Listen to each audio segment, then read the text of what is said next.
voulez avoir ce résultat-là, je vous montre ça tout de suite. Donc c'est très simple, la première étape, ça va être juste de nettoyer la voiture. Donc vous enlevez toutes les plus grosses traces. Ici, il y a plein de pollen sur le toit, sur le pare-brise aussi. Donc vous nettoyez toutes les zones du pare-brise, mais aussi aux alentours pour éviter que le pollen redescende et vienne se déposer sur le pare-brise. Donc là, on va nettoyer la voiture avec un shampoing et ensuite on fera une décontamination.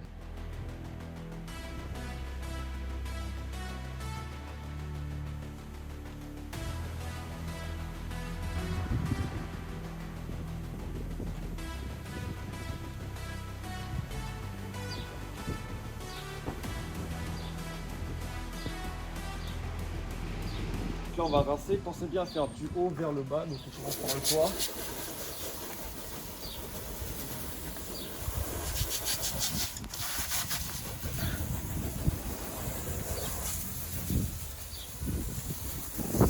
Moi j'ai découpé en deux le pare-brise, de ce côté on mettra le glaco et de l'autre on ne fera aucun traitement pour voir la différence. Donc la deuxième étape après le lavage c'est de décontaminer le pare-brise. Si vous n'avez jamais passé de barre d'argile, j'ai fait une vidéo pour vous sur ma chaîne YouTube. N'hésitez pas à mettre beaucoup de lubrifiant.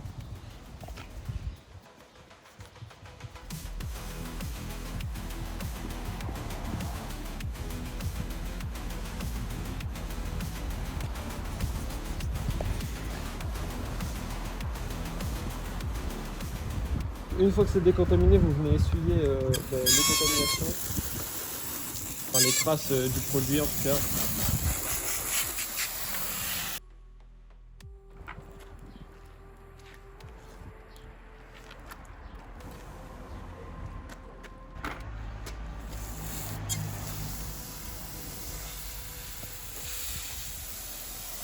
Après avoir nettoyé votre voiture et décontaminé votre pare-brise, vous allez utiliser un nettoyant vitre.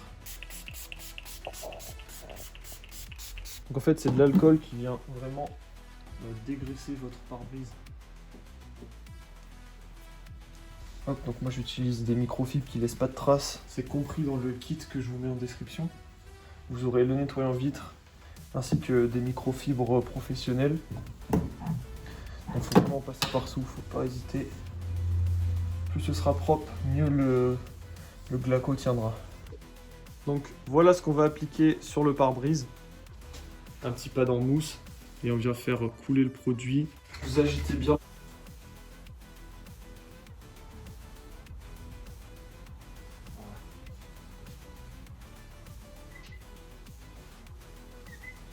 Dans un premier temps, on fait des passes horizontales. Il faut bien appliquer sur tout le verre.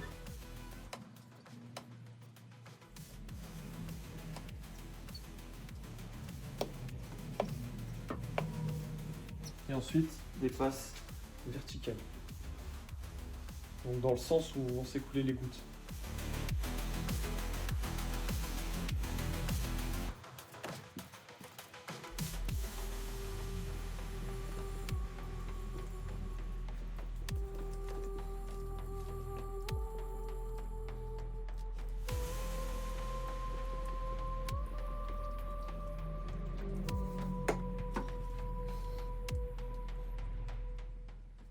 Et ensuite, vous laissez reposer pendant 10 minutes.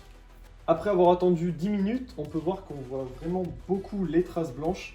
Donc, il faut essuyer avec une microfibre bien propre.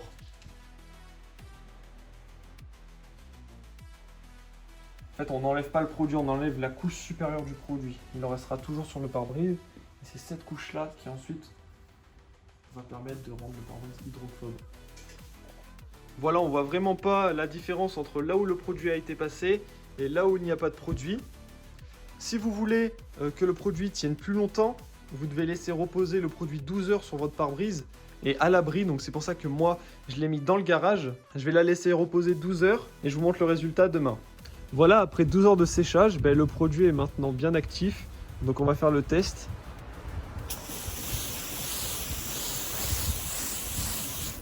On voit clairement la différence. À gauche, l'eau elle stagne, alors qu'à droite, elle déperle directement et elle n'accroche plus du tout au pare-brise.